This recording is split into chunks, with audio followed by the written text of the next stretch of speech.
Good evening, all. Am I audible? Yes.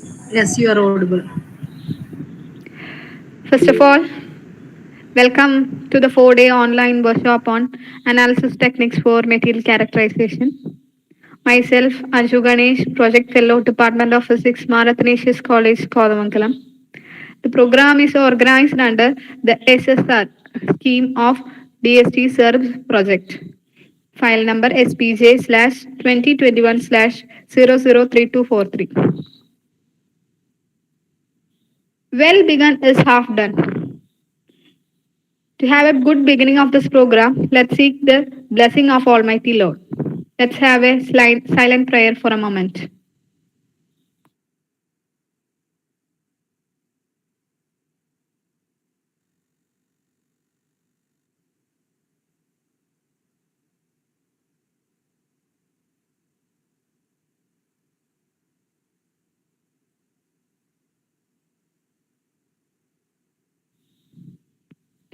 Okay, thank you. Today is the day one of 4-day online workshop on analysis technique for material characterization. Today's speaker is Dr. Shibu Ipen, scientist E. Stick Kusat. He will talk to us on the topic X-ray diffraction. And I have something to tell you, just an instruction. In between the session, Google form will be shared to you via this Google Meet as well as the YouTube chat. So, I kindly request you to fill the form, and this response will be treated as the attendance for the program.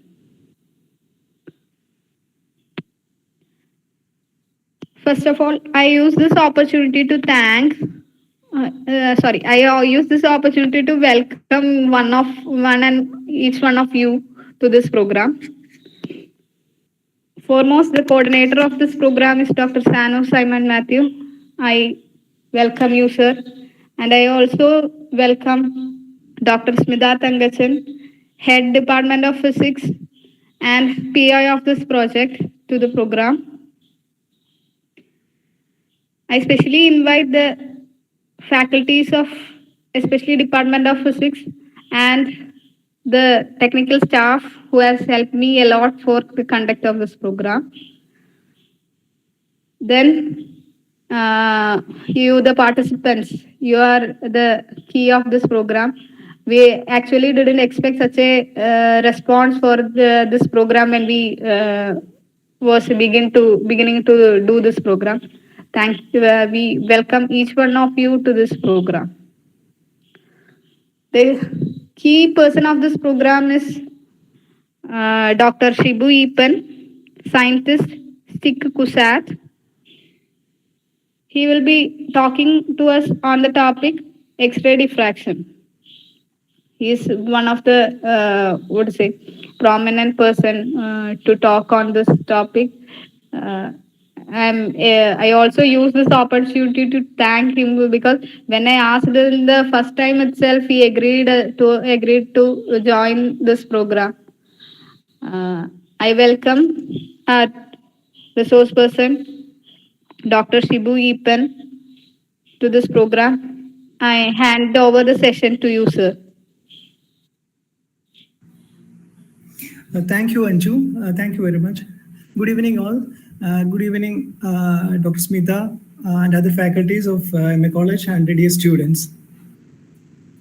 Today, let us see. I think most of you may know these basics of X-ray diffraction, but anyway, as a talk, I have to tell something about the basics of X-ray diffraction. And if you know all these things, kindly excuse me, but I think it is necessary to have a look on the basics of X-ray diffraction. And in between, I think I can go to the laboratory and I can directly show you some data processing like PDF matching and also the difference in the data which we can obtain using different kind of sample preparation and some noticeable difference you can see, and I wish I can do that also. So in between, after I think a few minutes lecture, we can go to the laboratory and see the data processing and all. Anyway, first we will begin with the basics of X-ray diffraction. And you know all solid, sorry, my presentation is not shared, I think, no? Hello, am I audible? Yes, yes. Yes, sir.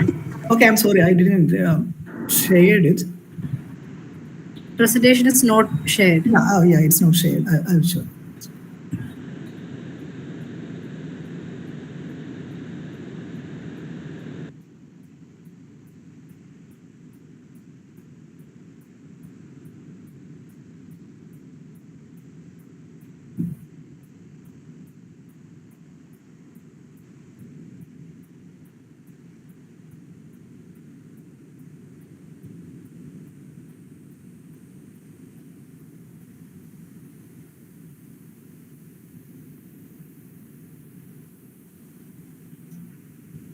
Are you able to see it now?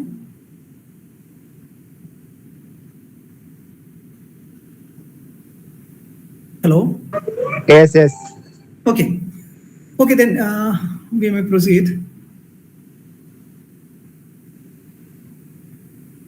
So you know all materials, all matter that can be mainly classified into crystalline, amorphous, and semi-crystalline materials, and you can define the crystalline material as an orderly material, an orderly material for a very large area or very large scale. On a large scale, we can say that it is an orderly way, in an orderly way.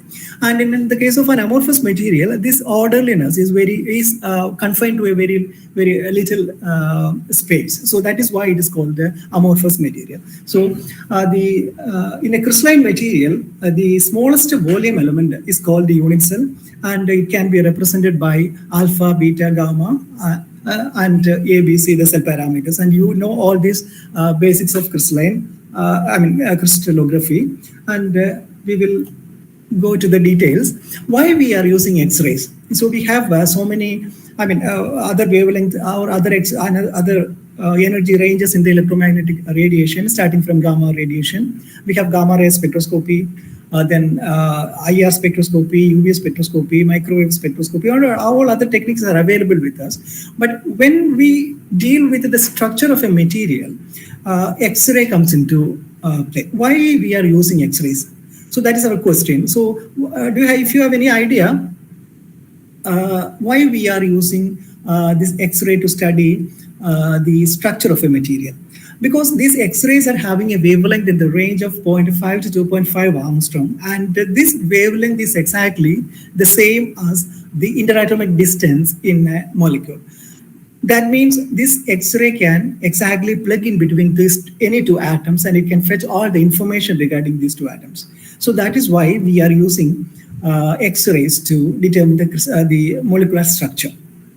And in addition to molecular structure, the X-ray diffraction has so many applications, and we will discuss a few of those things now. So you know this X-rays and electromagnetic radiation, and whenever a charged particle come in the presence of an electromagnetic field, that will tend to oscillate. And this oscillation, can you see the slides which I am? Are you able to see?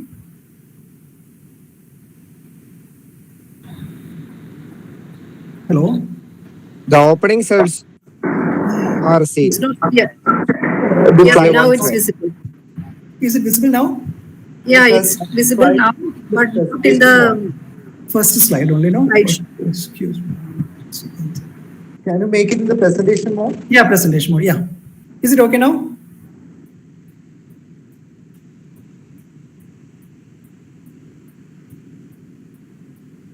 Is it okay now? No, it's not in the presentation. No. We are seeing the first slide, but it's not in. Okay, I'll share the entire screen. I think then it will become useful.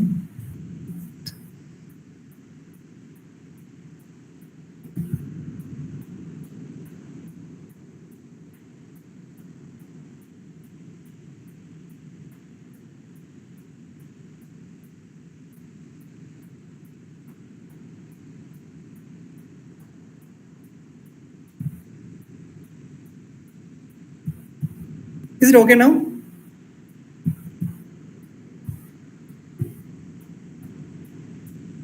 Yes, sir. It's okay now, no? Okay. Yes, yes. Okay, so since these electrons are charged particles and it is dealing with this X-ray, you know, all the charged particles when come into contact with an electromagnetic field, they tend to oscillate. And when a charged particle that will get accelerated, definitely that will radiate energy. And this will radiate energy in all directions. But these emitting radiations that will not be in phase, so that there is a possibility of getting a constructive interference is very less in most of the cases. But in certain directions, it is possible to get a constructive interference, and that will give you a pattern called a diffraction pattern. And as I told you, we are using X-rays only because of its wavelength, the advantage of its wavelength. We are taking advantage of its wavelength that it is starting from 0.5 to 2.5 angstrom, which is exactly equal to the interatomic distance or interlattice distance. So what will happen when an X-ray beam interacts with the matter? So if we have a specimen and we can focus a beam of X-ray to that sample, and you know, of course, there a lot of heat will be generated in that case, and X-rays will get passed through that sample because you know it is having a penetrating power, and of course, it may generate some fluorescence also. And in other case, that can emit certain electrons, and it can that phenomena can be used to study the surface of the sample, and it is called X-ray photoelectron spectroscopy. And in addition to that, these X-rays will get scattered off, and these scattered radiations are of two types. And there will be coherent scattering, and there is an incoherent scattering. In the case of an incoherent scattering, as you know, there will be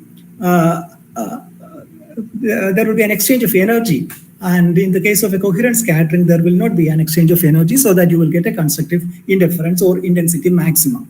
And the geometric conditions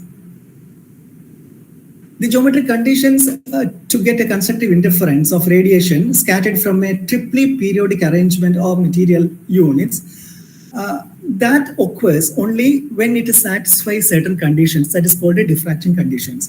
And the basis of this experiment, in which the intensities of diffracted radiations that can be measured, and that intensity, from that intensity, we can calculate at what conditions or how these radiations can give you a constructive interference or an intensity maximum. So let's consider a wave vector, consider a wave with a wave vector S0, and that is allowed to fall on a crystal. And after falling on the crystal, that will be re-emitted, or it is scattered. That will scatter the X-ray with a wave vector S. This wave vector have a magnitude 2 pi by lambda. And if the wavelength remains unchanged, that means if the scattering, that means the scattered radiation and the incoming radiations, if they are in phase, then you can say that the magnitude of the wave vector incident wave S0 and S, that will be equal to, or S is equal to S0 is equal to 1 by lambda. And in the lattice of a crystal, that can be explained in terms of A, B, and C. As you know, this is unit cell parameters. And a specific arrangement between these wave vectors of the radiation and the lattice basis vector leads to the most pronounced constructive interference of these X-ray waves that we are going to see now. Because we assume that the crystalline materials are periodically arranged, and it is sufficient to consider 2 point charges related by the translation of a lattice vector RUW. You can see this, and here there is a point A, and there is another point C, and we are just passing X-rays through these 2 points, 2 point charges A and C, and you can see the scattered radiations in the directions yes and yes. This is the scattered radiations. Incoming radiations are having a wave vector S0, and the scattered radiations having a wave vector S and S. So you can see the waves scattered from the charges A and C that will undergo a maximum interference or maximum constructive interference if the difference between the optical path lengths that causing that passing through these charges in an it should be an integral multiple of the wavelength lambda. Then only a constructive interference will happen in this case. So that means the X radiations passing through these 2 point charges, that will give you a constructive interference only when only when the path difference between these 2 radiations will become is equal to an integral multiple of lambda. So that means the path difference in this figure, you can calculate delta will be equal to AD minus BC. This is the path difference. So the path difference delta, that can be written as, in the terms of wave vector, you can write it as RUW it dot S by S minus RUV dot S0 by S0. So this you can write it as RUVW dot S minus S0, or this can be rewritten as lambda RUW dot S minus S0.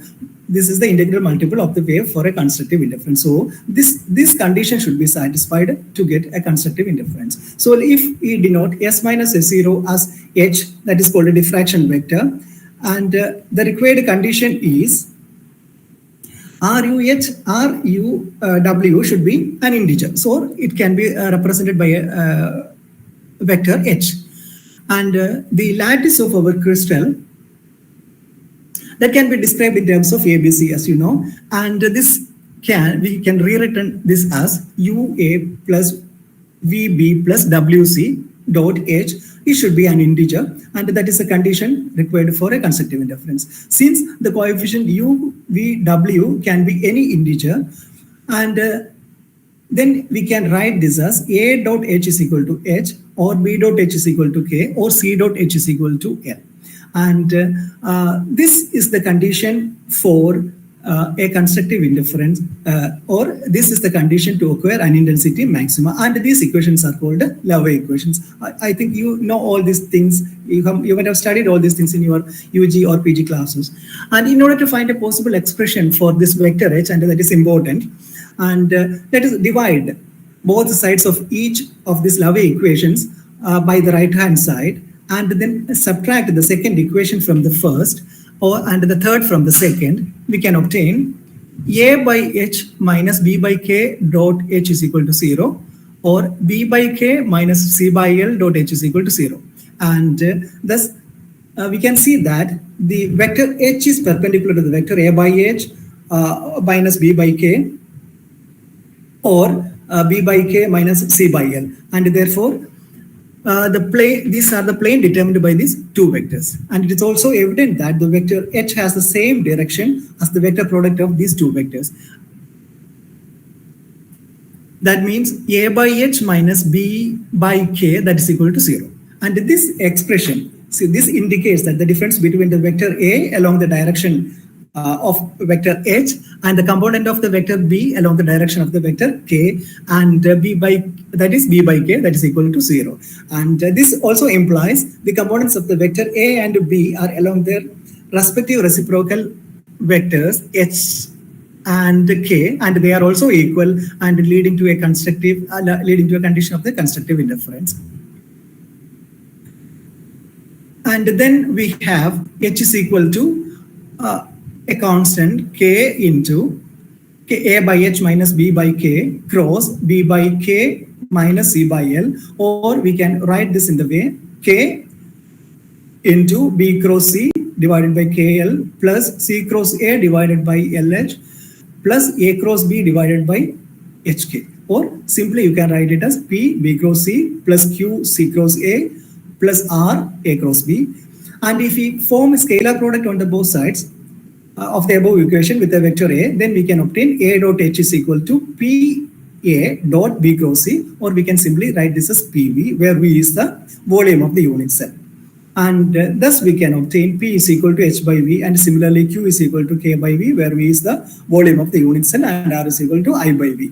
And this follows H is equal to H dot B cross V, C divided by V, or plus K into C cross A divided by V plus L into A cross B divided by V. And this is the, where H is the reciprocal lattice. Is the vector of the reciprocal lattice. And from these planes, from the plane containing these vectors, we can calculate A by H minus B by K dot H is equal to 0, or B by K minus C by L dot H is equal to 0. And this shows that in the plane whose intercepts on the coordinates axis are A by H, B by K, and C by L, and if H, K, L are relatively prime, the plane is just the lattice plane HKL adjacent to the origin. And if HKL have a common factor, say n, the plane parallel to H by n, K by n, L by n, the family lattice planes belong to the family of parallel equidistant plane, in which only a plane, the serial number of which the integral multiple of n is in the lattice plane. So if we write in the indices in such a plane NH, NK, NL, where HK, H prime, K prime, L prime are relatively prime, then we can have the interplanar distances as dn prime, dn K prime, and L prime, that can be equal to 1 by n into d H prime, K prime, and L prime. So that is the Lavie conditions which we can obtain a constructive indifference, and this is the geometrical representation of Lavie equation. I think I need not go into details of these things because you might have learned all these things, and the evolved sphere conditions also you must be knowing. So I think I can skip these things and we can directly go to the analysis part. So we should know some information about the instrument also. The instrument contains, so almost all the analytical instruments which are using an electromagnetic radiation as a source, they must have a source part, then a sample portion and a detector portion. So similar, this will be similar to all the instruments which are having, which are using this electromagnetic radiation as a source. So it is having an X-ray generator as well as a sample part and a detector part.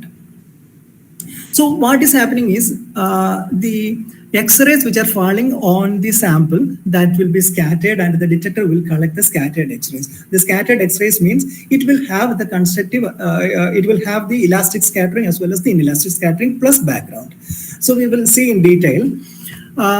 The X-rays will be generated when fast moving electrons are suddenly stopped by a target.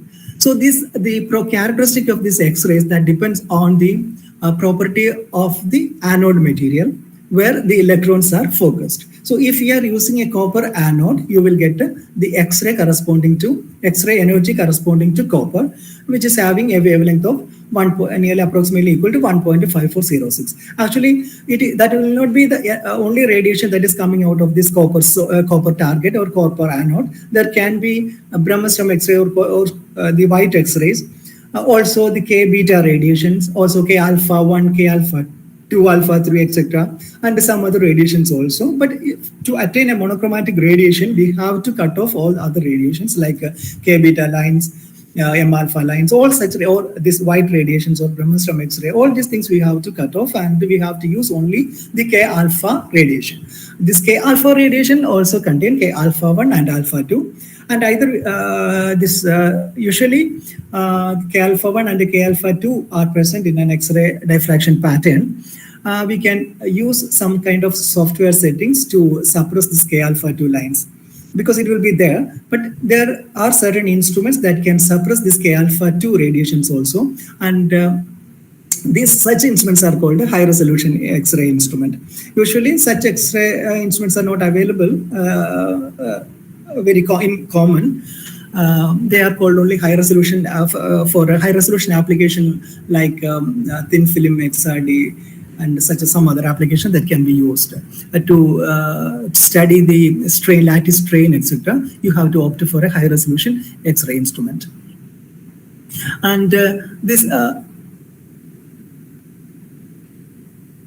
so this is generally a pattern of, this is the diagram of an X-ray diffractometer, and here you can see the X-ray tube, and then you can see the sample. The X-rays are focused and it will be directed to the sample, and the scattered radiations will be collected in the detector. And you can use a kind of filters like nickel, or graphite, or you can use even silicon quartz crystal to generate a monochromatic X-ray radiations, because monochromaticity is very important in any analysis. So you can use in the case of a copper radiation, you can use nickel as a filter to filter out all the radiations beyond this K alpha 1 radiation. And or nowadays this nickel filter are not necessary, because there are certain instruments with high-end detectors. In the detector itself, you can eliminate all other radiations except K alpha 1 and K alpha 2. So that will give you a good quality X-ray data. And most commonly used diffractometer geometry are Bragg-Brentano geometry, and the other one is de-Bescherer geometry. In Bragg-Brentano geometry, there are two types of subgeometries are there. One is theta to theta geometry, and the other one is theta theta geometry. And here you can see this is a theta to theta geometry. When here the source will be fixed and the sample and the detector will move. That means when the sample moves an angle theta, the detector will move an angle 2 theta. So that is called a theta theta geometry. In the case of that is called a theta to theta geometry. In the case of a theta theta geometry, the sample will be fixed. The source and the detector will move. That means when the source move a theta angle, the detector will also move an angle theta. So there are some other things that are occupied the space between the sample and the detector. That means here there are, you can see something. This is the copper source, and you can see certain things in between this. And so what are the significance of these things? Let us see. That's called the primary optics. That means the optics which are set in between this source and the sample, they are called the primary optics. And the optics which are set in between the sample and the detector, that is called secondary optics. So the primary optics does control the beam produced by the X-ray source, and that will give you, that will help you to suppress some undesired effects. So that means the main thing is solar slits and the divergent slits. So the solar slit reduces the axial divergence of X-ray beam, and the axial divergence reduces the peak asymmetry. So there are two slits, there will be two slits. One is solar and the divergent slit. So there are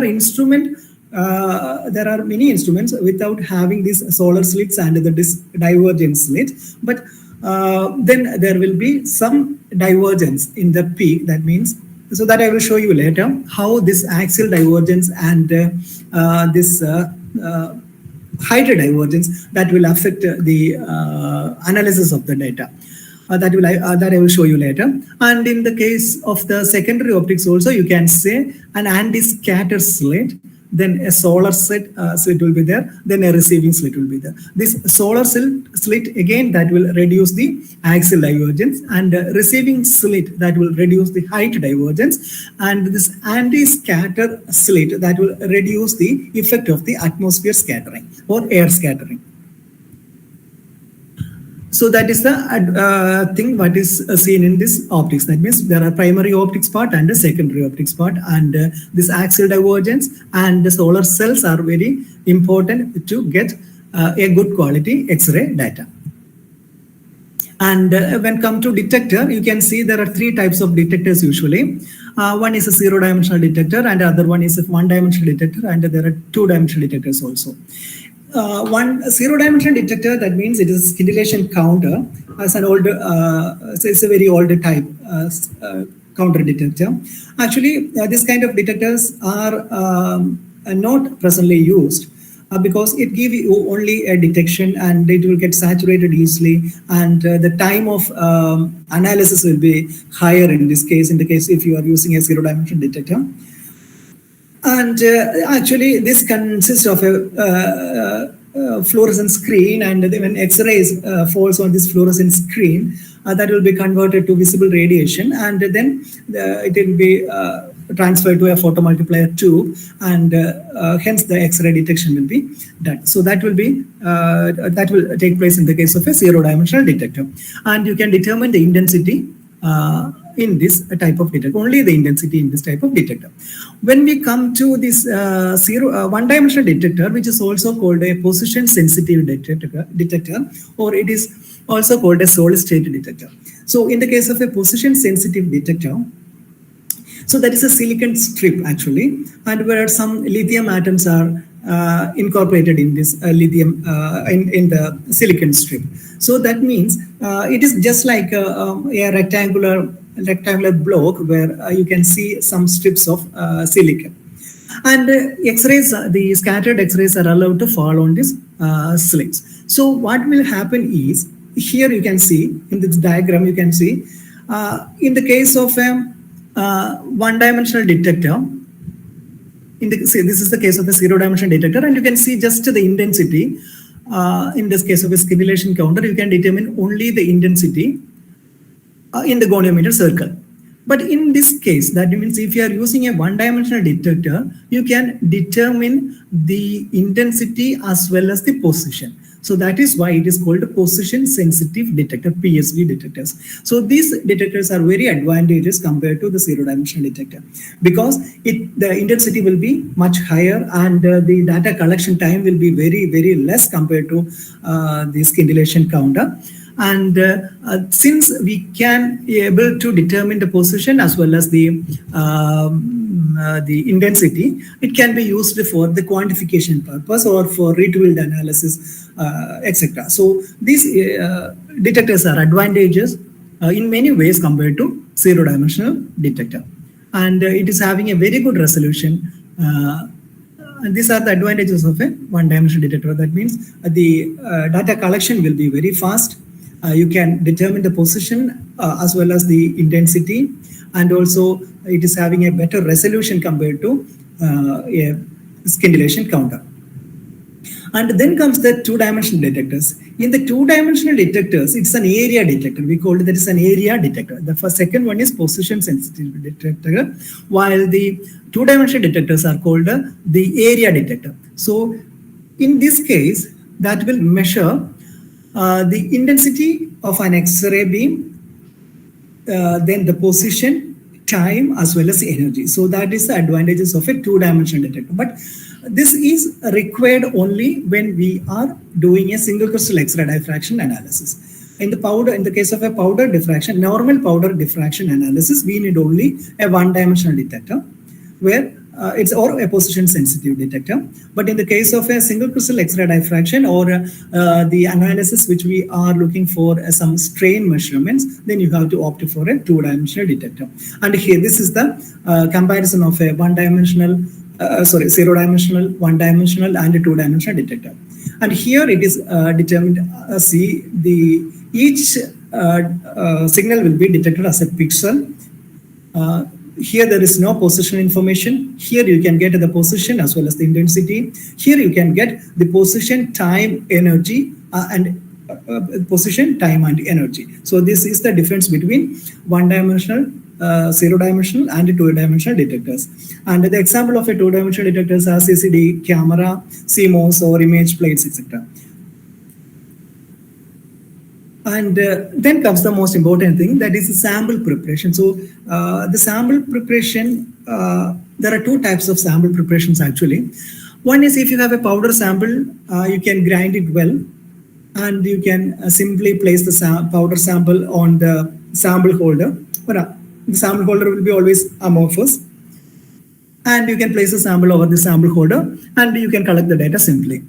But in certain cases, there will be some issues with the sample, like the preferred orientation or texture. In such a case, you have to opt for an oriented mount. In the case of oriented mount, what we are doing is we have to make a slurry out of the sample, and you can use that slurry to collect the data. And in such a case, the preferred orientation or texture can be addressed to a good extent. And I will show you some examples in that case. And if you have a sample, and if it is perfectly powder, then you can, if it is a small size, then you can make it as a slurry, or you can directly do the analysis. And if it's the larger size, then you can make it homogeneous, that means by grinding it, and then you do the analysis. And if it's a solid bulk sample, then you can, if it is very rough surface, you can polish the surface of the sample. And if it is a very smooth, if it is having a smooth surface, you can directly run the sample. Or if it's a thin film, you can opt for a grazing incidence measurement. And if it's a thick film, you can directly do the powder diffraction, normal powder diffraction. And if it's an extremely thin film, you have to opt for a grazing incidence. Our aim is to obtain a high quality data. So whenever you do an analysis, your expectation is to get a good quality data. So what is a good quality data? So according to this ICDD, a good quality data means the deviation in the 2 theta value. That means the shift in the delta, shift in the 2 theta value or delta 2 theta, it should less than or equal to 0.04 degree.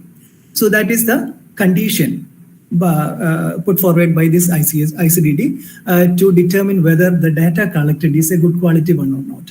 So how you can get this data? So we have to follow certain conditions to get a good quality data. Let us see what are these things. So that means there should be the peak position should be precise, and the intensities should be matching, and you should get an effective peak shape. Then the peak, the FWHM should be well defined, and you should have a very good peak to background ratio. All these conditions needed if you are expecting a good quality data. Let us see how you can get a good quality data.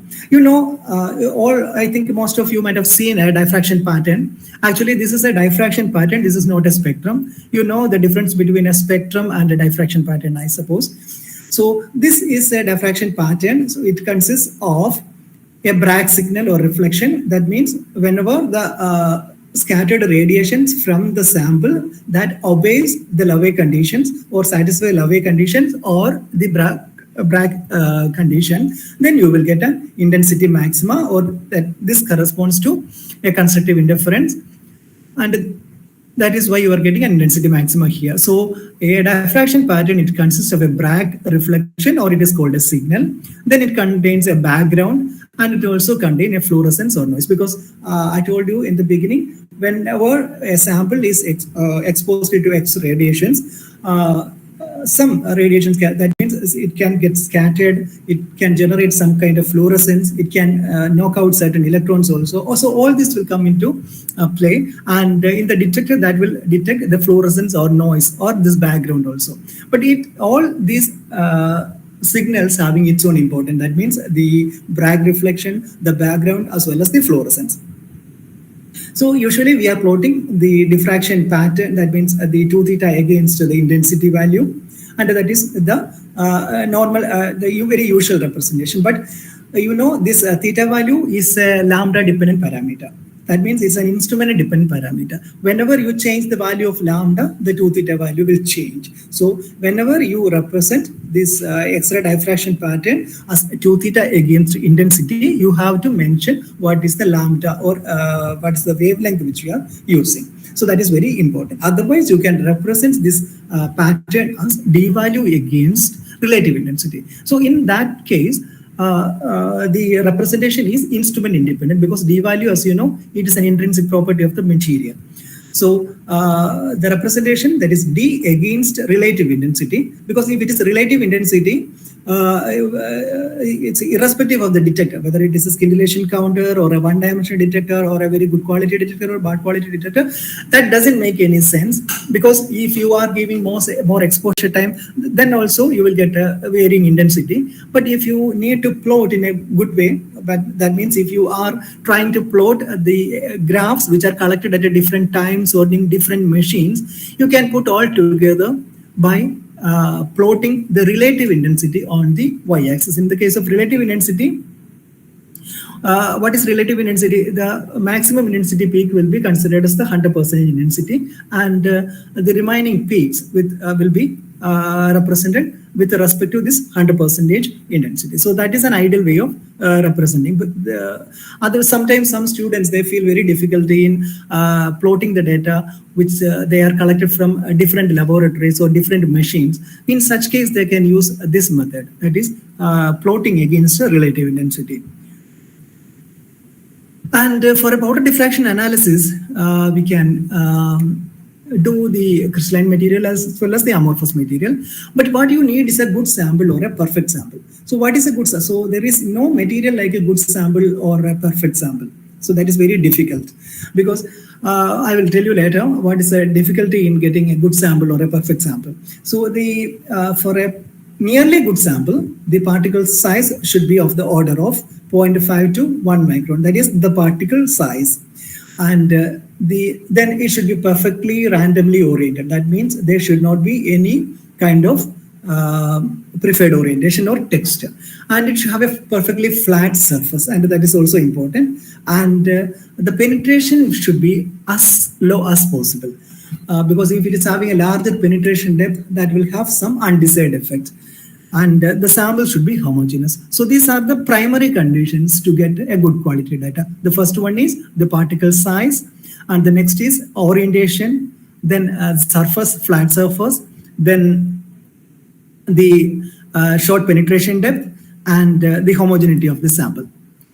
And now let us see what is the accuracy in collecting the data, accuracy and precision. So you know what is accuracy, and that is the degree of closeness of the measurement of a quantity to its true value or actual value that we have seen before. That is, as per ICTD, we should get a value. That means the shift in the peak, it should be much less than plus or minus 0.04. So that is the accuracy we are expecting. And precision is, that means the reproducibility. That means even if you do the analysis in 10 or 20 times, you should get the same data. That means the analysis should have, the data should have a reproducibility.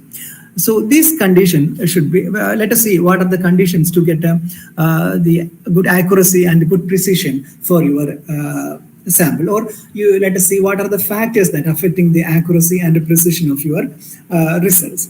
And there are contributions from the sample, of course, and there are contributions from the instrument, and there are contribution from the sample preparation error. Also, there will be contribution from the data analysis. So we will see in detail these parameters. So in the case of a sample, that is the property of the sample that affect the data, that is microabsorption.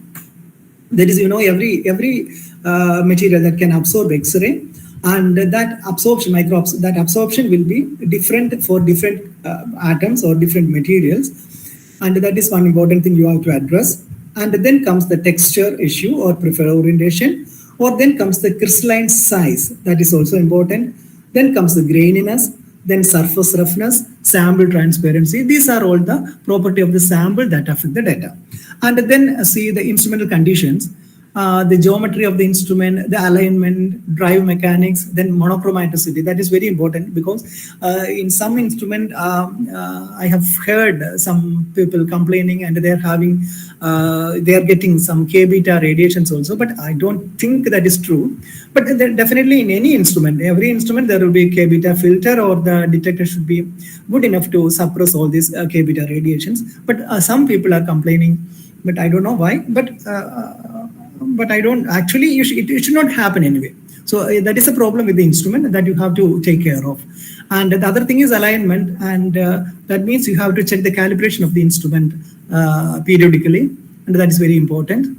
And in the case of data analysis, there can cause some errors. That means sometimes we misidentify, some incorrect face identification can occur, or there are some improper curve fitting can be there, because sometimes we do a curve fitting, and if you are getting a goodness of fit value which is equal to 0, that doesn't mean that your fit is okay. So that is very important. So we have to consider the errors which can happen in the case of data analysis also. And in the case of sample preparation and loading also, that is very important. You have to prepare the samples very, very meticulously. And these things we will discuss. And the different type of sample which we are using for X-ray diffraction analysis. And the first one is a single crystal analysis, a single crystal. And if it is a single crystal, what is a single crystal? A single crystal means it is a crystal which is having a universal continuity. In such a case, you can call it as a single crystal, and you will get a diffraction pattern like this. You can see very distinguished pattern. And if it's a textured one, or that means if there is a preferred orientation, then you will get an intensity pattern like this. That means the intensity will not be continuous. So at a certain point, you can see a bright or intensity, large intensity, and at a certain other points, the intensity diminishes. So this is the problem with the textured sample. And this is the ideal sample for, or perfect sample for a powder X-ray diffraction. So this is the pattern, the ideal pattern for a powder diffraction. So this is a sample which is perfectly randomly oriented. And in the case of a nanoparticle, this will be the case. That means the intensity will be less, and the peaks will get broadened. And if it is an amorphous sample, you will get an amorphous halo only. So these are the types of sample that can be analyzed using X-ray diffraction. Now, so this is an elaborated way of this single crystal, a powdered sample, and a very good sample. That is, this is a coarse powder, and if it is a very fine, smooth powder, then you will get a pattern like this. This is the direct data which is collected from our instrument. And the problem with the graininess, we will see. So I told you, if the samples are not powdered well, and if there are much grains in the sample, then it will give you some undesirable effects. That means if this is the pattern which you can see. Here you can see some intensity, some brighter spots in the pattern. Even you are getting a ring, you can see that some brighter spots in the ring, and this corresponds to the graininess of the sample. And the problem with the graininess is when you do a repeat analysis of the sample, you may not get the same data as before. That means there will be some variation in the intensities. So that is a problem with the graininess, and this graininess is from the crystallites actually. So the crystallite size should be it should be of the same size. So what we can do is we can grind the sample well using a mortar and pestle, and in this way you can, and then you can even sieve it to reduce this undesirable effect. That means some unwanted intensity in the peaks. And the next is microabsorption, and this is very important. And if you have a mixture of specimen with one material having low absorption coefficient and one is having higher absorption coefficient, in such a case, the analysis will be very difficult because, see, if the sizes are very different, you can see this arrangement. These are two materials. This blue colored one indicates a material with a high absorption, and this brown colored one indicates one with a less absorption. And you can see the attenuation with respect to this this brown colored one, that is with a low absorption, that is very high. And see here you can see this is very low, and the intensity will be affected then. So that means this phase 2 is having a very low, very weak attenuation. But here you can see this is not interacting well with the sample. So this is getting more absorbed by the sample, while the second phase, that is interacting more with the sample, and the diffraction pattern will get confused in such a case. So what you have to do is, so we need a perfect arrangement. Like that means the perfect particle shape. So all the particles, that means if you have a mixture of different materials, all the particles should have almost a similar shape, so that the interaction, that means the volume of interaction should be same. So here in this case, you can see these two particles, blue and brown colored particles, which are having very wide difference in the absorption coefficient. But if they are having of similar shape, you can see the volume of interaction will be almost the same. That means it can interact with this brown colored particle as well as the yellow blue colored particle with almost the same way, and you will get an evenly distributed pattern, or you will get a desirable pattern. So this is very important. And what we can do for this thing, so we have to grind the sample. So that's the only solution. So what you have to think is this micro absorption is the property rising from the particle size, while the graininess problem is rising from the crystalline size. So these are the two major things you have to consider. Okay, micro absorption is from the particles, where graininess can occur from the crystalline size. So both of these can be done by grinding the sample to a good extent. Okay, or in the case of micro absorption, you can do some kind of correction like Brinley's correction if the sample is very difficult to grind. But that thing, actually, that is not advisable. It is better grind the sample well, make it a uniform particle size, and do the analysis. But this will happen only in the case where you are having a mixture of samples with two different absorption coefficients. And this is the texture or preferred orientation. So you can see here, there is a difference in intensity. So this is the pattern. This is the pattern, but you can see a difference. So here the intensity is very less, and here the intensity is larger compared to this one. So that means this is a textured sample. You cannot observe a smooth.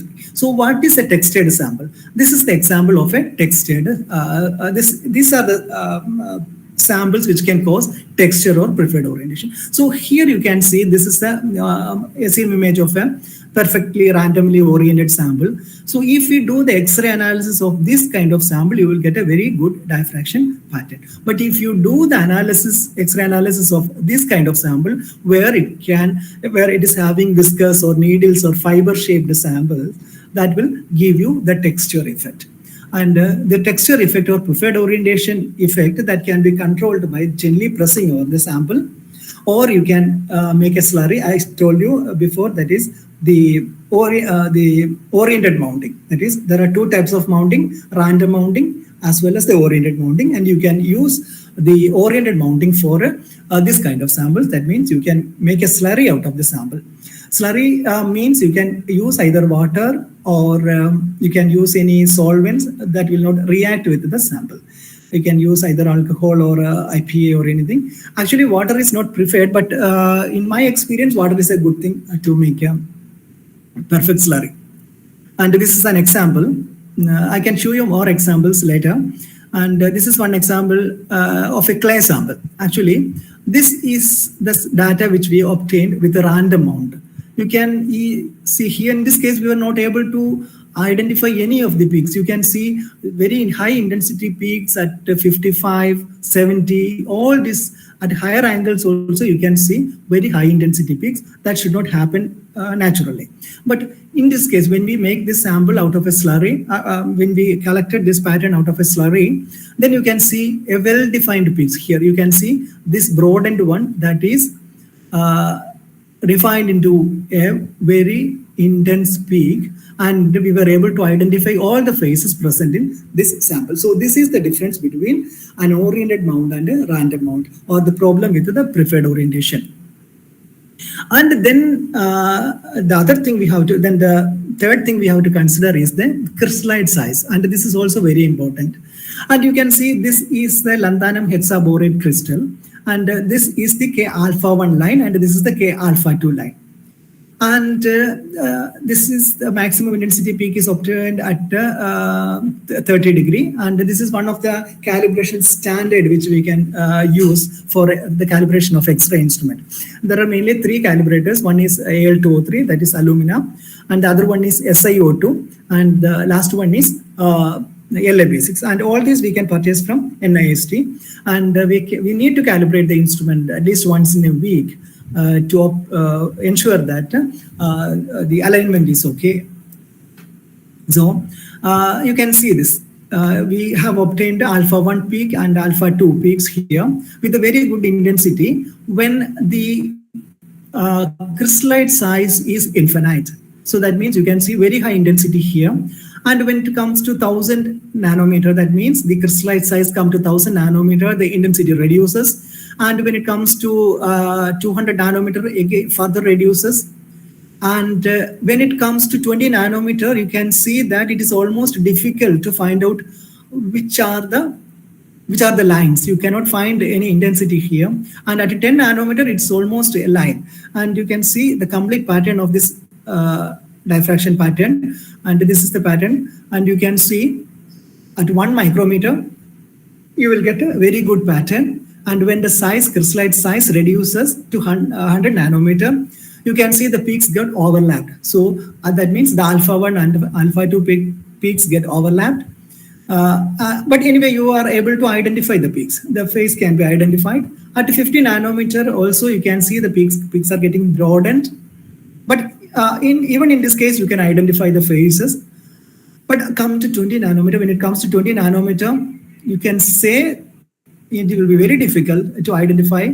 But when it comes to 10 nanometer, and it is difficult to identify whether it is lanthanum hexaborate or not. So that means what it is showing, that is the crystallite size. So when the crystallite size reduces, the peaks get overlapped and the intensity reduces. And the other thing is the anisotropy in the crystallite sizes, and this is also very important. If you have a sample specimen with anisotropy in size, that means along one axis you will get a maximum length, and in the other direction you are having a minimum length. For this, this is the B direction. So that means in the direction C you are getting maximum length, but in the direction AB, this is the minimum. So in such a case, and if it is orienting in this way, you will get a sharp intense peak. And for this diffraction pattern, you will get a broadened peak. So if you are observing a broadened peak as well as a sharp intense peak, then you can assume that your sample is having, your crystallites are having some anisotropy in the shape of the crystal. You are having needle-shaped crystals.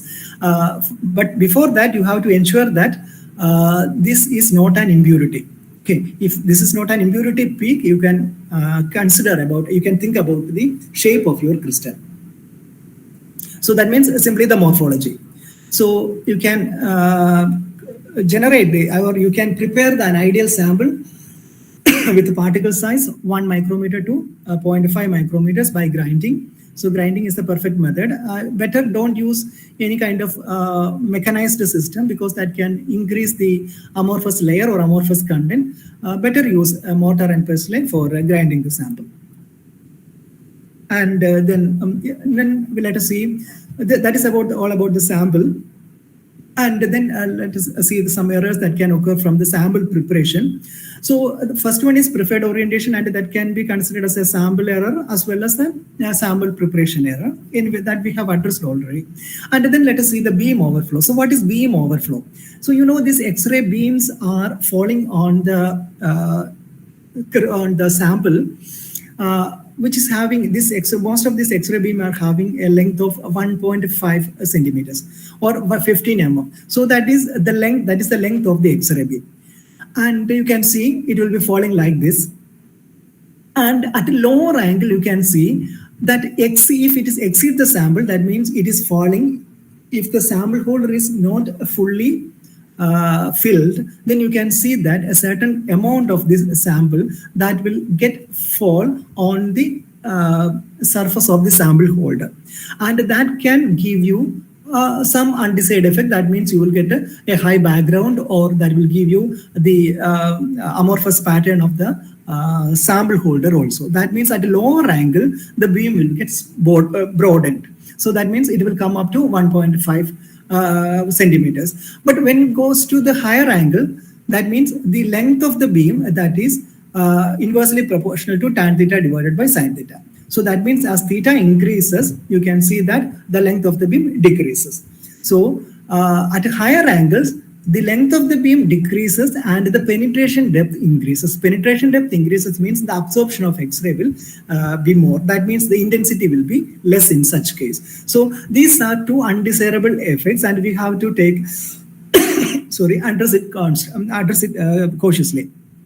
So what we can do is, use a constant volume irradiation method, and some instrument is having an arrangement for constant volume irradiation. That means irrespective of the angle which this detector is moving or sample is moving, you will get a constant irradiation from the X-rays. So this will reduce the effect of the beam overflow, or you will not get any undesired effect from the sample holder in this case. Or you can use, if your instrument is having facility for variable slit, that means the slit, I told you about the divergent slit, and if there is an option for varying that slit, then that will be very useful. Or you have to opt for a constant volume irradiation. Then this problem can be addressed. Then the other one is specimen transparency. Actually, if if the absorption is too less, then that can cause a peak shift, and that will give you some misinterpretation in identifying the peak. So what is happening actually in what type of samples then cause this specimen transparency? Mainly these organic materials. These organic materials are having large number of carbon atoms, and the absorption will be much higher compared to an inorganic specimen. Here you can see this is called the working thickness of this working thickness is equal to 1 by mu, where mu is the absorption coefficient. And for metals or other alloys or other materials like that, this will be of the order of 10 micrometers. But for organic materials, this will be of the order of 1000 microns. So whenever you do the analysis of an organic material using Xray diffraction, it is better always use a low background sample holder and with a very low quantity of sample, instead of using normal plastic sample holder with a full the sample spreaded over. You can use a low background silicon sample holder and a very small quantity of sample. That will give you a better result, because this absorption will be higher in the case of organic materials. And this is a flat specimen error, and this is an error that can be reduced by using a divergence slit, a small divergence slit. So here that means the diffraction beam, you can see in this diagram, this is the incoming beam, and this is the diffraction circle, and you can see this diffracted beam. It is not from the diffraction circle. Though this diffraction circle is acting as a tangent to the sample. That is why all these points, see, the diffraction from all these points are not similar, and they are not focusing to the same point. So that means there is a shift in the peak. There can be a shift in the peak, and this can be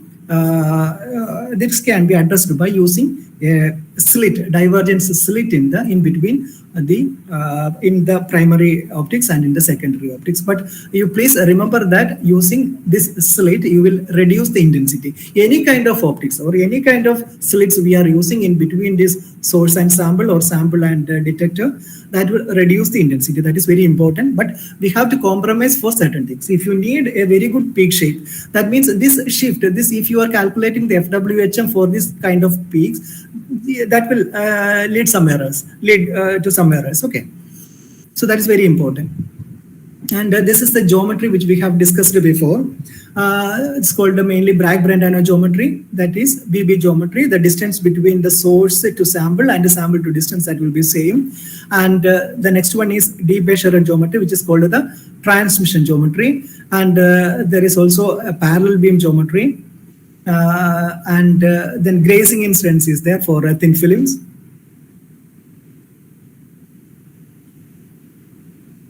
And there are some instrument contributions from for the errors that can cause in the peak. So you can see this peak, consider this peak, and you can see the peak positions is same, but you can see a divergence here. So that means in the Xray diffraction peak, we are assuming this peak should be a mixture of Gaussian and Lorentzian profile.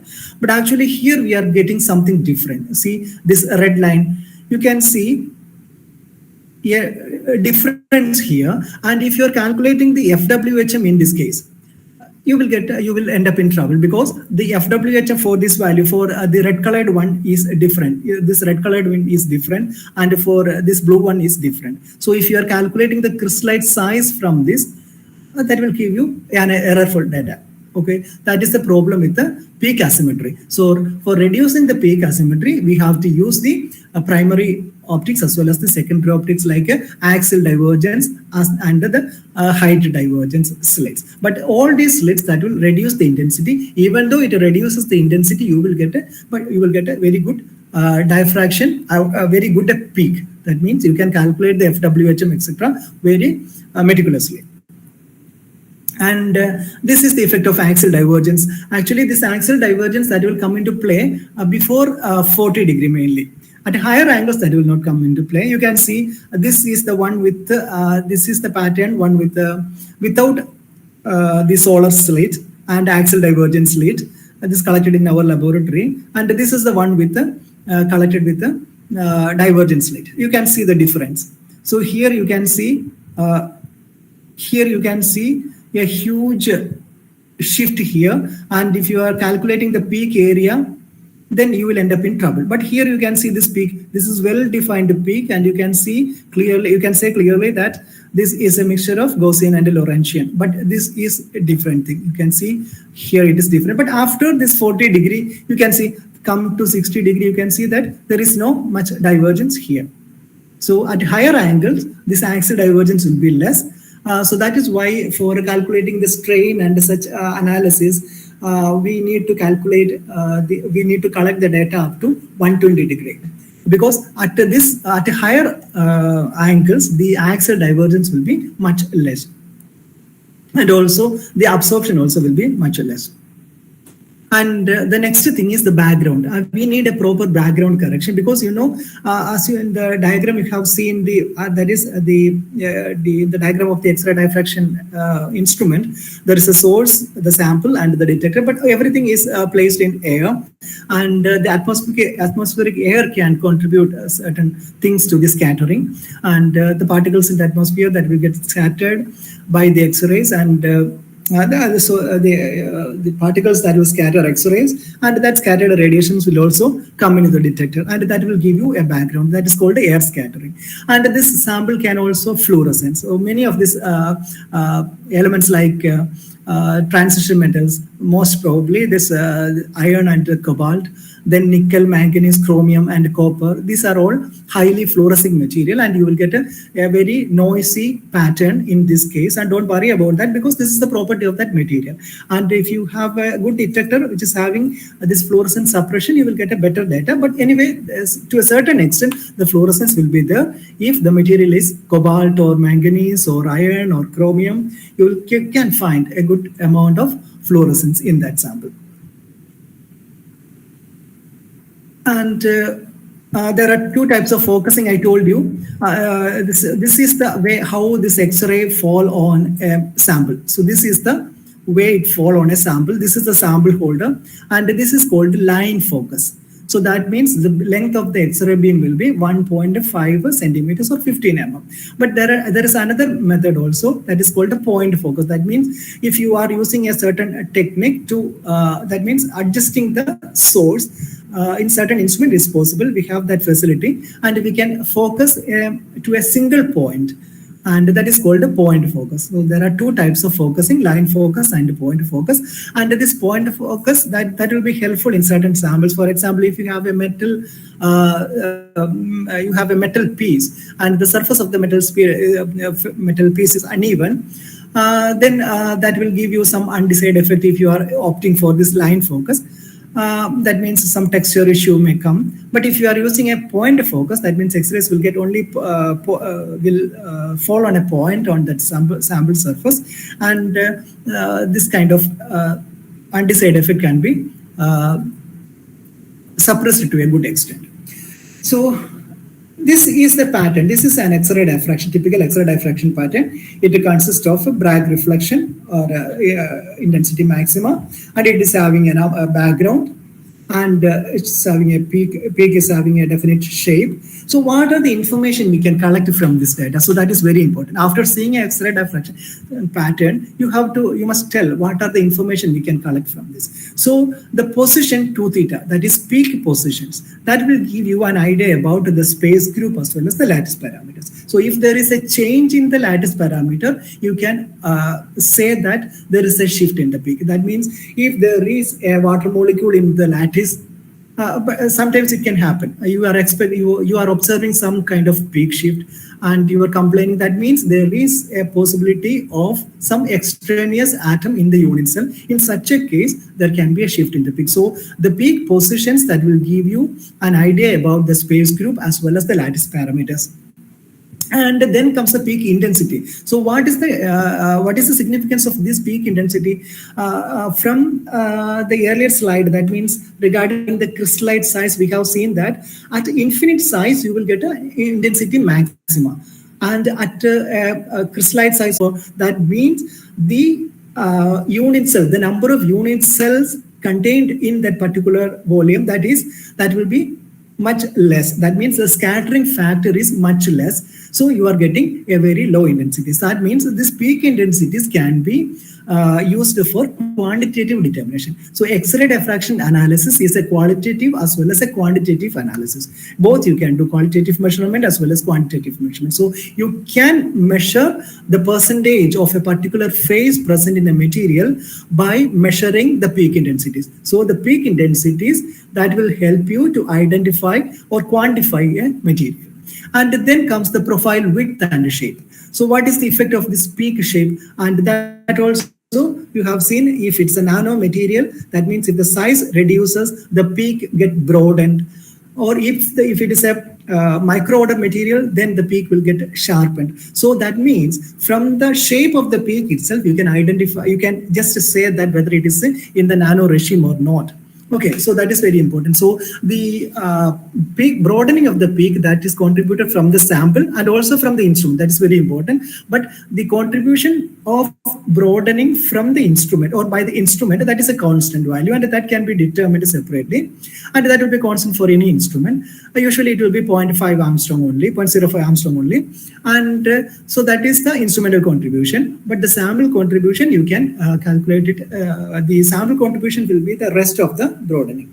So that can be from the size as well as the strain. So from the size broadening and the strain broadening, you can calculate from the shape, you can calculate the size broadening as well as the strain broadening. So this will give you an idea about, that is the shape of the peak. We will give you an idea about the microstructure as well as strain. And from the background, so that background that give you from the air scattering, so that you can leave it as a background, then the fluorescence that also can leave. But if your sample contains certain quantity of amorphous material, that will also give you this background. So you can calculate the percentage of amorphous material present in a sample from the background.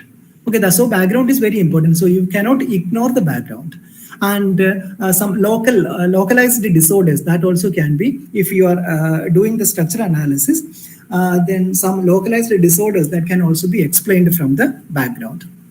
So this is the pictorial representation. So if you have a sample, then the pattern will have a background as well as Bragg reflection. And this background can be from air scattering or from the sample holder. And if it is from the sample, that is important, and it is because of the elastic scattering and local structure, the amorphous fraction, the lattice dynamics, etc. can be studied from this part. That is the background caused from the sample. So we cannot simply ignore the background. And from the Bragg reflections, I told you, 2 theta position, you can determine the lattice parameters, phase group, microstrain, phase identification, etc. And from the peak shape, you can determine the instrument function, that is instrumental broadening, sample broadening, and microstrain. And from the intensity, you can determine the crystal structure, atomic position, or a refinement, structure refinement, etc. Now let us come to the other part of the data analysis. That means if you are comparing with a powder diffraction file, what you can do is, the first thing while after getting the data is, first thing you can do is the removing the K alpha 2 lines. That means you can simply strip off the K alpha 2 line with the help of a software, and then you can opt for a qualitative matching with the PDF. So what is PDF? This powder diffraction file too. But even now, many of the students I've heard, they are using the term JCPDS. Actually, JCPDS, that term is not used now. In 80s itself, I think there are 2 organizations, but they have combined it to form this PDF file, powder diffraction file. And so it is, or you should use the term PDF, not JCPDS. It is PDF only, powder diffraction file. It can be powder diffraction file 2 or it can be powder diffraction file 4. The difference is powder diffraction file 4, it contains some structure, it contains the structure factor file for all the materials. And the powder diffraction file 2, it contains only the HKL parameters and the HKL and the cell parameters. So this PDF 4 is very expensive and it costs more than 10 lakhs and it is not affordable actually. But it contains the structure factor file, which is very useful for retrieval refinement as well as the quantification using retrieval refinement instead of using CIF. So how you can match with a PDF? Okay, so whenever a student using a PDF match and they have many doubts how we can match with how many lines, if how many lines are matching with my pattern, then whether it is 1 or 2 lines, that we will see now. And see, sometimes you can see the position of the peak matches between the PDF reference and the measurement, but the relative intensities is not matching. So that is one problem. That means sometimes the PDF data is having more intensity than the sample data which we have collected, or sometimes the sample is having more intensity than the PDF match. So in that case, it may be mainly because of the preferred orientation or texture issue. That is not a major thing. We can consider that as the most suitable PDF file. And sometimes the position may be incorrect in that case. That means the match will be that of coincidence. So first we have to check whether the sample material is same or not. And then comes the intensity pattern of the PDF reference and the measured peaks are similar, but the peaks positions shift slightly. So that is a very common thing. And the peak shifts can occur mainly because of the thermal expansion. Though you should see that we are doing the analysis in different conditions, because the PDF data that is collected in a different condition and you are collecting the data in some other condition. So that the thermal parameters will be very much high in certain cases, because the thermal parameters means the movement of these atoms, that will be very high in certain cases, and that can give you a minor shift in the data. So such minor shifts can be ignored if you are having a very good match with the PDF data.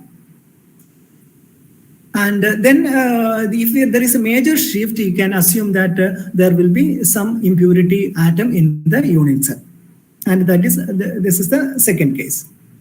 And you can see in a powder diffraction pattern, there are different codes are there. So which are the type of file we have to use? There are different codings for this. You can see starred one, then R one, then I, B, O, C, H, M, and G. There are the different quality standards for the PDF files. So it is better, it is advisable, we have to use always the starred file. That means there will be a star in that PDF file, and better always use that starred file. So that means what is a starred file? That means all the lines are indexed, and here the delta that means shift in the peak will be less than 0.03 degree. So that is the starred quality file.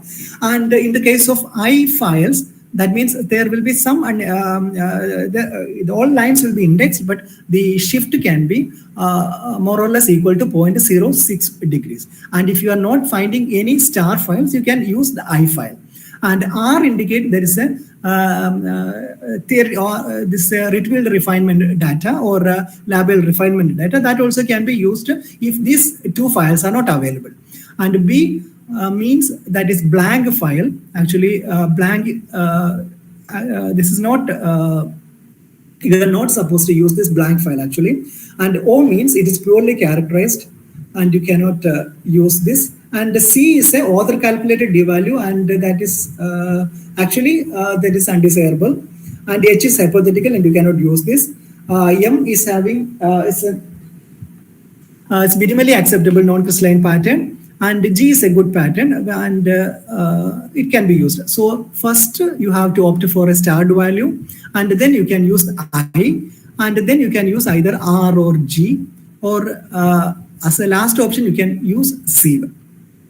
So these are the different types of PDF files available. And I think it is better to explain what is a PDF number scheme. You have seen a numbering system like first 2 digits and then 3 digits, then a 4-digit number. So how these are represented, I will explain. And actually in earlier in 2003, it was VVVPPP. That means VVV means it is a number of set and PPP means a card within that set. So that is a subset. And for example, 711683, that is for AL203, that is for alumina. That is 71, that is the VVV, that is a number of the set. And this is the subset 1683. And with the new scheme, they have added 2 more digits before this VVV. That means it is SS hyphen VVV hyphen PPP. This is the new scheme actually. So for example, for the same entry, you can write this as 00-071-1683. So that means this SS, that is the added digit SS is having the following meaning. If it is a 00, that indicates that it is an experimental pattern. And if it is a 01, it is a calculated pattern from ICSD. And if it is 02, it is a calculated from CSD. And if it is 03, it is a calculated pattern from NISD. So if you get a PDF number, you should see that the first 2 digits indicates whether it is an experimental pattern or a calculated pattern from ICSD, or whether it is a calculated pattern from CSD, or whether it is a calculated pattern from NISD. So that is the indication of PDF number. And then comes to profile fitting. So if you are doing a profile fitting, you should be very cautious. In the first itself, I told you, even if you are doing a fit and you are getting a goodness of fit equal to 1, that doesn't mean that your fitting is good, because a goodness of fit that can always actually it can deceive you, because good fitting, that is something different. It is it's not that means GOF is equal to 1. So you have to first you have to get the quality of the fit model. That is very important, and you have to apply the measurement and user errors, and you have to take care of the false minima of the figure of merit function that I told you now. And the traditional profile fitting functions are pseudo-void function, Pearson-2 function, and these 2 functions will fail when the sample containing too many phases. So if it is single phase or it is having 1 or 2 phases, for example, here if it's a composite of a ceramic composite of alumina and zirconia simply, then you can use these functions. But if it is having more number of phases, then it will be difficult for using difficult to use this pseudo-void function or Pearson-2 function for a curve fitting. And in the case of traditional profile fitting, what we are following the method is this is the intensity y2 theta profile fitting function that is expressed as a function of WGS, with the WG is equal to, that is the instrumental function. So I is the instrumental function and W is the emission source, and G is the geometric instrument aberrations. So W into G into S, that is W into G. The W into G is the instrumental function. So this instrumental function, if we apply these factors, then you can say y2 theta is equal to F1 2 theta F into F2 theta, like that it goes on. But you can see this FWG, this WG value, that is the instrument parameters, instrument function, or this source emission function, that can be calculated from the instrument actually. But this calculation can go wrong, because for that we need a perfect sample or ideal sample. That is why I told you in the beginning, there is no sample such as an ideal sample or a perfect sample, because you cannot say that in a sample there is no sample broadening, because every sample there will be a kind of sample broadening. So infinite,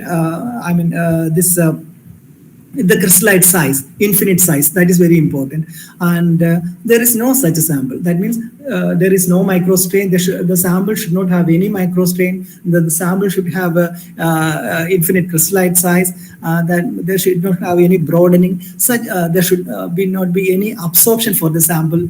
In such a case, only you can consider an ideal sample, and you can exactly calculate this W into G function. So this method of calculating, or this method of curve fitting, actually this can lead into some issues. So I think it is not correct way of fitting this data, because this will give you some errors. So we are following a method which is called a fundamental approach method, or FPM method. And in this case, y2 theta, that is expressed as a function of W GEQ GAX S1 plus the background. So this is the fundamental approach. I will explain you the terms. That is, W is the emission profile. So we have to consider the proper emission profile. There also we have considered the emission profile with respect to a sample. But here we can choose some emission profile functions, predetermined emission profile functions. So that will be more accurate, like Berger lamp function. And in the case of GEQ, we are considering the instrument convolutions. That is GEQ. That is in the GEQ is in the horizontal plane, and AX is the instrumental convolutions in the axial plane. So that is what I told you. If you are using the geometries like for axial divergence and height divergence, if you are using certain slits, that also you have to consider. That is why this horizontal plane convolution as well as the axial plane convolutions are considered here.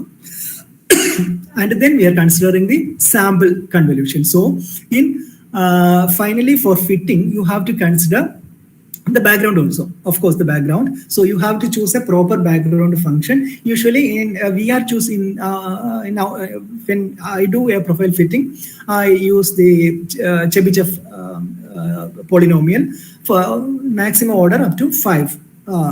Usually I use this method, Chebyshev formula for this background function. And this is the profile fitting with respect to fundamental parameter approach. And this is having an advantage because we are considering the instrumental function, sample function, as well as the background function. And the instrumental function which we are considering is the emission profile is independent of the sample, and all these functions are independent of this sample. That is, W, GEQ, and GAX are independent of this sample. And this is the way of, this is the emission profile. A proper emission profile you have to choose, like Berger lamp system, or then this is the target, and this is slit width, and this is the consideration for horizontal divergence, and this is the axial divergence, and this contributes the G factor. This is the W factor, now the G factor, and this is the sample factor. So that means there is an absorption effect, the crystalline effect, the strain effect. So absorption, size, as well as strain are considered in the case of the sample. So finally, you will get a profile fitting with respect to this W, that is emission, then the instrument contribution, the sample contribution. So Y2 theta is equal to WGS. So this is the most, this is a better way of curve fitting instead of finding the instrumental parameters using a standard material. And these things are not, okay, this is an important thing you can consider. And if you're getting very small intensity peak like this, for example, if your material is a nanomaterial, of course, you will get maximum of the bottom line, upper line and bottom line, and you can draw an average background, and you can draw another average background where there is a maximum intensity point in the background portion. So this is the maximum intensity in the background portion, and this is the lowest intensity portion in the background, and this is the average one. So we have to consider the average between these 2 points, and you can draw a background, lower background, and then you can draw an upper background, and you can draw an average background. And the signal to noise ratio is calculated using the relation If this is h prime, that is the distance between the lower background and the peak height.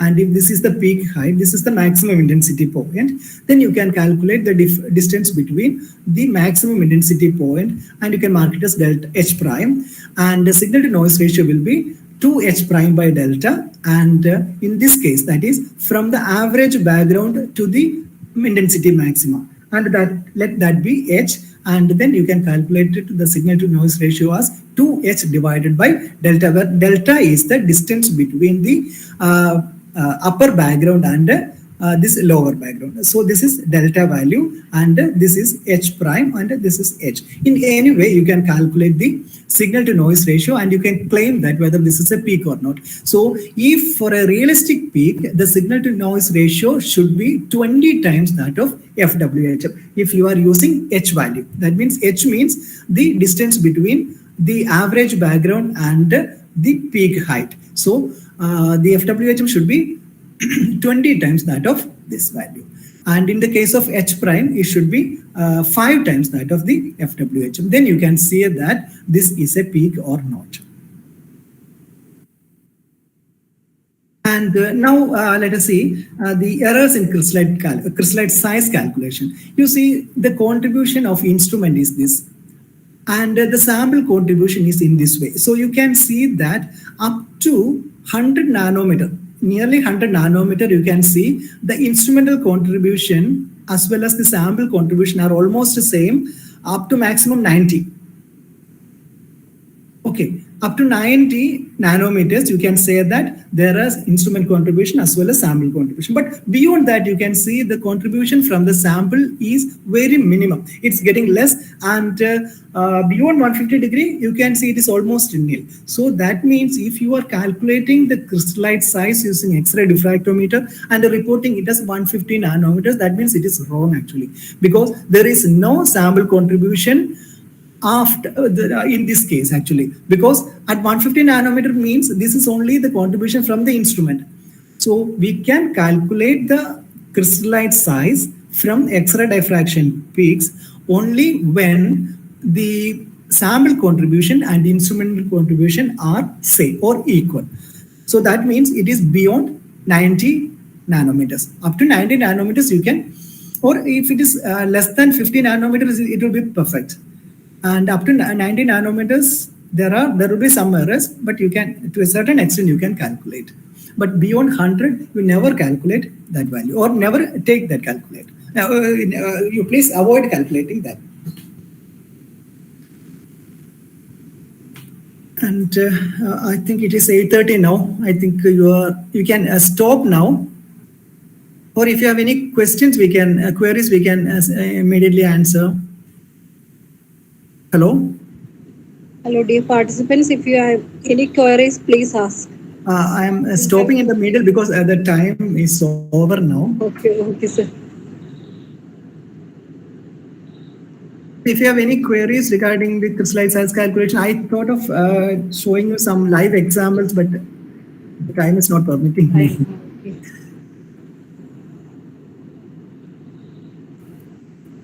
Participants? Oh, this is very, one more thing I would like to say, that when calculating the crystallite size, you have to, the selection of the K value, that is very important. In different methods, you can do the choice of K value, like integral breadth you can choose, or Scherer value you can choose.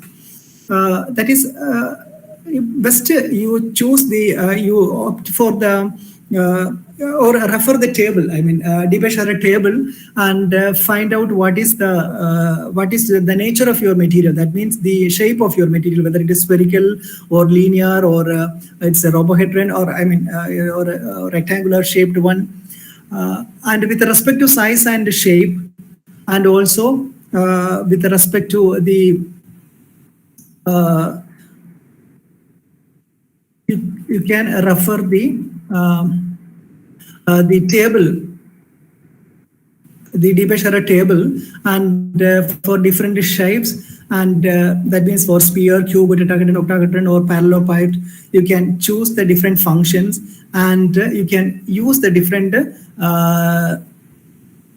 share value, that means k value for different type of crystallites, I mean system, crystal system. So if it is a cubic system, it will be different, and for a tetrahedron, etc., you have to better opt for better refer the tables for the k values, and first find out what is the crystal system and what is the shape of your crystal, because these two things are very important while choosing the k value, and then try to calculate the crystallite size instead of using zero point 0.9 simply. Okay. So if you have any clarification, you please ask. Participants can either ask doubts directly or put it in the chat box.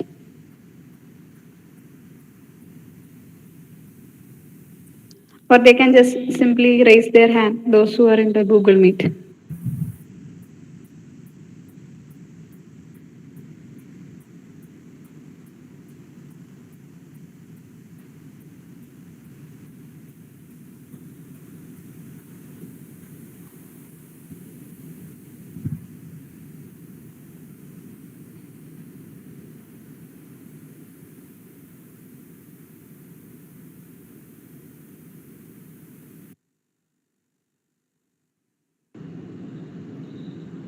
I think there are no doubts.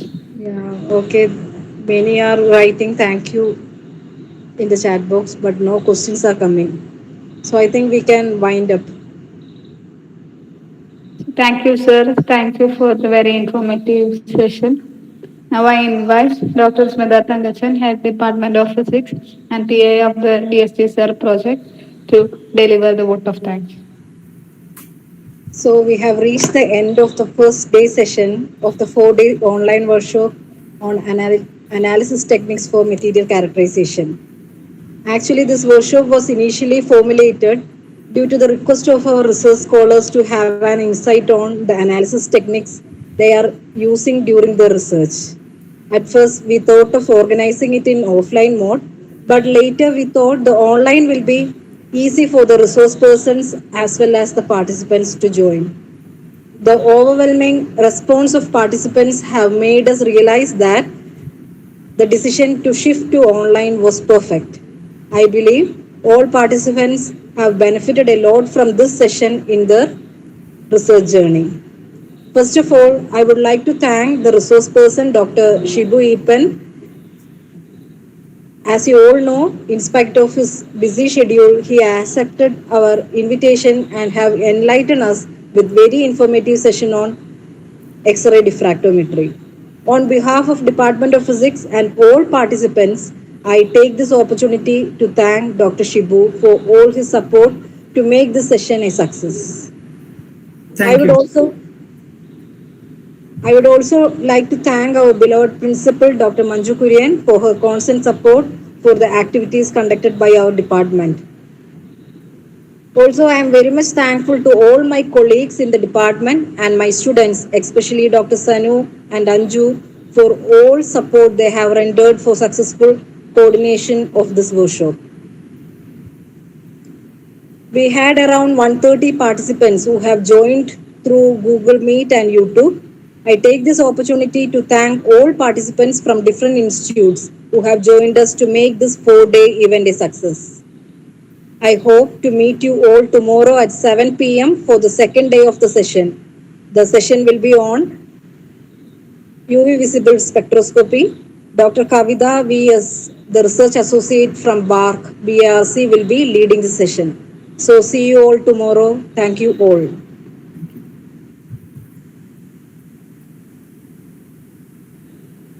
So thank you, ma'am, and thank you, dear participants.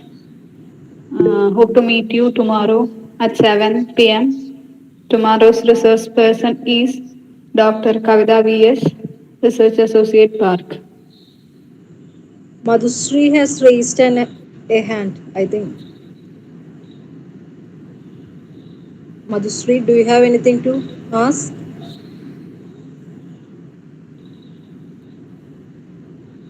Okay. Okay, then we will wind up the session. Okay, thank you all and have a nice evening. Hello. Okay. Hello, Okay. can Let you me. hear me? Yeah, yeah. I can hear you. Is Sir in the call? Let me check. Shibu sir, have you left?